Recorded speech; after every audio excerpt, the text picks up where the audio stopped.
Bismillahirrahmanirrahim. Assalamualaikum warahmatullahi wabarakatuh. Alhamdulillah, pada hari ini kita masih diberi kesempatan untuk kembali bertatap maya untuk sama-sama belajar mengenai pembentukan bayangan pada cermin datar. Oh iya, sebelumnya Ibu mohon maaf ya untuk pertemuan yang kemarin. Ibu merasa masih belum maksimal ya, karena ada beberapa hal masih fokus dengan tugas yang lain, jadi untuk materi ngajar rada terbengkalai, kurang persiapan.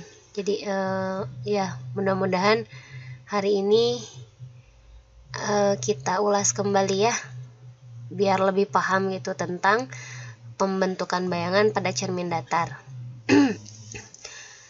Di pertemuan sebelumnya juga sebetulnya sudah ada beberapa dari kalian yang ngechat ke Ibu meminta konfirmasi dan penjelasan ulang gitu ya. Nah, di pertemuan hari ini Ibu akan coba mengulang kembali, menerangkan kembali mengenai materi yang sudah kita ulas sebetulnya ya di sebelumnya, di pertemuan sebelumnya.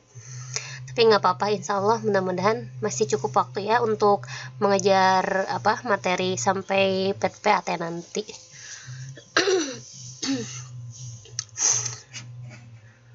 Kita langsung aja ke materi yang pertama mengenai hukum pemantulan. Nah, untuk istilah pemantulan itu sebetulnya sudah sering kita dengar ya di kehidupan sehari-hari. Pemantulan itu adalah proses terpancarnya kembali cahaya di mana cahaya tersebut mengenai permukaan benda yang mengkilat. Jadi pemantulan itu adalah pemancaran kembali ya cahaya yang berbalik arah gitu.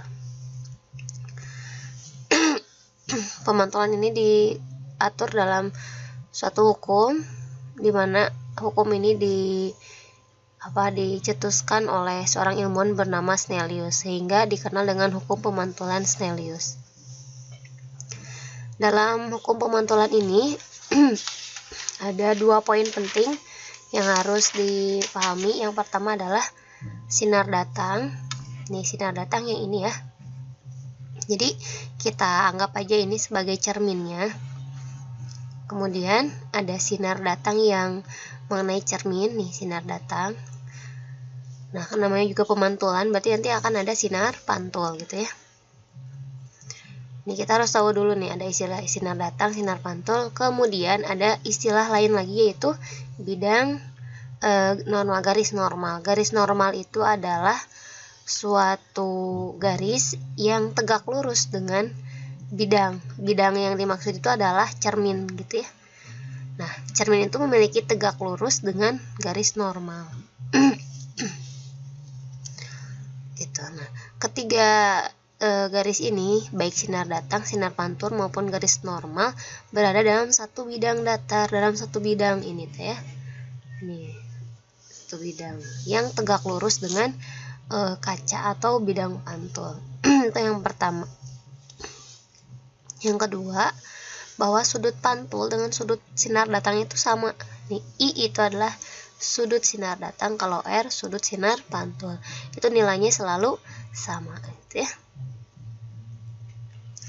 Oke, ini mungkin sudah bisa dipahami. Dan yang selanjutnya ini ada pembentukan bayangan pada cermin datar. Sehari-hari kita sudah sering mempraktekkan kondisi ini ya.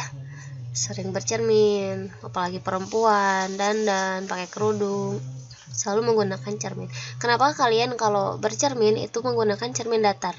Kenapa nggak cermin lengkung gitu ya? Kenapa nggak pakai spion yang cembung? Atau kenapa kalian kalau bercermin nggak pakai kayak sendok gening dalamnya ya?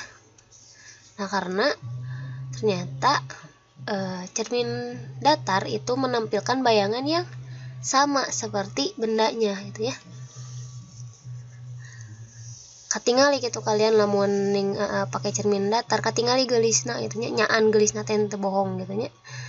atau kasep nanti benar gitu, lain bobohongan. Tapi lamun make kaca cermin anu lengkung kan orang teh kadang ngagengan ngalitan ya, atau si rupanya itu berubah gitu, menampilkan sesuatu yang tidak sama dengan yang aslinya. Nah, makanya kita menggunakan cermin datar. Sifat bayangan yang terbentuk dari cermin datar itu maya alias semu alias virtual, tidak nyata ya. Ternyata bayangan kita di dalam cermin itu tidak nyata, maya. Nanti akan ibu jelaskan apa itu maksud dari maya. Kemudian tegak, betul ya, tegak jungkir balik, ibu nangtung bayanganna mastakana dihandap akhirnya di luhur ente gitu kan ya. Tapi sama ketika berdiri bayangan juga berdiri gitu. Ente sugan mah ibu berdiri bayangan tidur gitu ngagolernya entenya atau sian mun gitu kan. Kemudian ukurannya sama besar, baik ukuran panjang, tinggi maupun jarak si benda dengan jarak bayangan itu sama. Nah, ini ilustrasinya nih cermin datar. Kemudian ini kalau kalian ya sedang bercermin, ini bayangannya pasti sama gitu ya.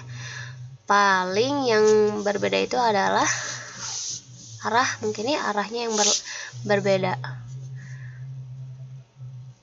Ini ngadap cermin, ini ngadap cermin, ini ngadap bayangan, ngadap kalian gitu. Mau mungkin ya kalian lihat cermin, bayanganna teh nonggongan kamu gitu ya, atau sieun nya nyentukannya. Terus kamu teh misalkan dada-dadahan make tangan kanan, ari dina bayangan beda pandanganna gitu nya, nuju deui gitu kan sieun gitu. Nah gitu ya, kalian pasti sudah sangat familiar dengan apa itu bercermin, kalian sudah tahu ya. Nah, ibu paling di sini akan menjelaskan apa itu maya. Jadi di bayangan itu ada istilah maya, ada istilah nyata.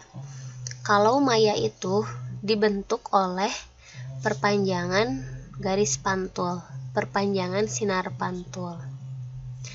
Nah, kalau nyata itu dibentuk oleh perpanjangan sinar datang. Itu kata kuncinya dulu ya. Tadi kalau maya itu dari sinar pantul, kalau nyata itu dari sinar datang. Coba kita lihat di sini. Ini cermin, ini benda. Proses pembentukan bayangan dari benda ini ya. Kan ada sinar datang nih dari sini ya, kayak cahaya. Serep nyampe ke cermin. Kalau nyampe ke cermin berarti bakal ada pantulan. Nah, kusabab ieu teh lurus, tegak lurus, maka mantul lagi bakal tegak lurus di. Jadi teh maksudna arah panah kieu teh maksudna teh ieu sinar datang terus mantul deui searah gitu. Sinar pantulna sami da tegak lurus gitu ya. Nah, dari sinar pantul ini kita tarik perpanjangan sinarna, tah ieu teh perpanjangan sinar pantul. Kan mantulna ka ditunya tegak lurus, tah ieu perpanjanganna ka dieu perpanjanganna. Terus we gambarkeun heula pokona mah gambarkeun sing panjang yos. Nu handapna ge sami nya, kita sinar datang, ada sinar pantul. Nah, perpanjangan sinar pantulna digambar titik-titik, ini perpanjangan sinar pantul. Titik-titik. Kemudian kan sinar teh yang datang tidak hanya yang lurus ya, tapi juga ada yang misal dari sini nih, ada sinar itu ke segala arah, ke sini, ke atas, ke bawah gitu ya, banyak sinar itu. Arahnya radial. Nah, kita ambil yang ke sini nih. Nah, kita ambil harusnya ke sini, ke atas cermin. Ke atas cermin nih. Tadi berdasarkan hukum hukum pemantulan bahwa sinar datang, sinar pantul dan garis normal berada pada satu bidang datar gitu cenanya. Nu kadua kumaha? Sudut sinar datang nih sama dengan sudut sinar pantul. Berarti ini sinar datang menghasilkan sinar pantul nu kabelah ditu. Tah ieu aya perpanjangan sinar pantul. Tuh aya perpanjangan. Itu lain dina sinar datang ya, tapi perpanjangan sinar pantul. Tadi nu iki saminya perpanjangan dari sinar pantul, yang atas juga sama perpanjangan sinar pantul. Nah, dari kedua sinar ini menghasilkan titik potong nih, titik potong titikan nu handap ge sami ya kan sinar teh. Misalnya kita ambil yang ke sini, nah Ini akan menghasilkan juga sama perpanjangan sinar pantul. Di sini terdapat titik potong. Titik potong iya, yang titik potongnya dihubungkan. Oh, iya teh ternyata bayangan gitu. Ya, jadi bayangan. Nah, karena bayangan terbentuk dari perpanjangan sinar pantul, maka bayangan ini bersifat maya alias semu alias virtual ya. Sehingga gitu. Tapi pada prinsip nama biasana gitunya pada umumnya kalau bayangan berada di dalam cermin itu pasti sifatnya maya. Namun bayangan berada di depan cermin eta nyata. Pernah ningali tuh bayangan di depan cermin. Di lebat cermin mah aya, tapi lamun di depan cermin juga aya bayangan. Sieun cenah henteu ayanya nu kitu teh sebetulna. Bayangan kita tuh berada di depan cermin. Kalau di dalam cermin nggak ada, tapi tiba-tiba di depan kita ada. Nah itu ada seperti itu. Kalau kita pakai cermin cekung salah satunya lah ya, yang bisa menghasilkan sifat nyata, yaitu yang berada di depan cermin. Itu. Kemudian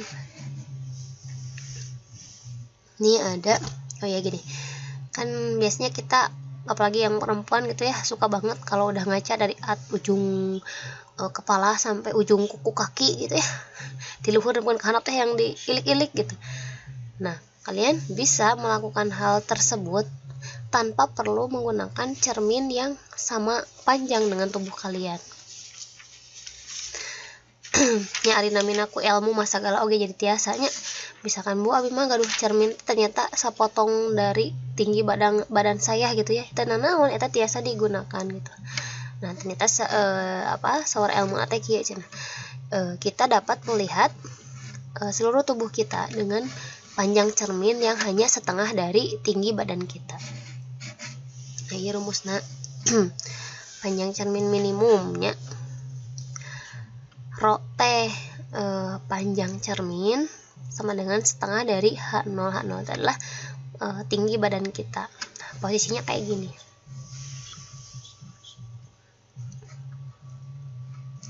Tuh gitunya. Yalah, bisalah kalian ilik-ilik ieunya si gambar si aku. Orang kana contoh soal. Hitunglah panjang minimum suatu cermin yang dibutuhkan agar seorang penari adat yang tinggi badannya 160 dapat melihat seluruh tubuhnya. Jadi ada seseorang tinggi badannya 160, dia pengen melihat panjang melihat seluruh tubuh. Nah, itunya kira-kira berapakah panjang minimum si cermin yang harus digunakan? Tadi welah sesuai dengan rumus setengah dari badana gitunya, dari tinggi badana. Tinggi nanti kan 160.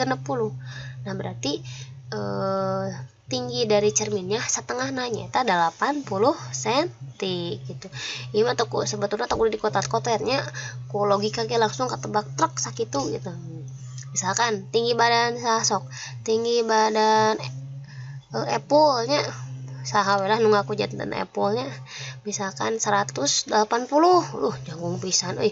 180 misalnya, oh berarti lamun hoyong ningali seluruh tubuh, nah seluruh tinggi badannya, berarti dia harus menggunakan cermin yang berukuran minimal 90 cm gitu ya. Gitu.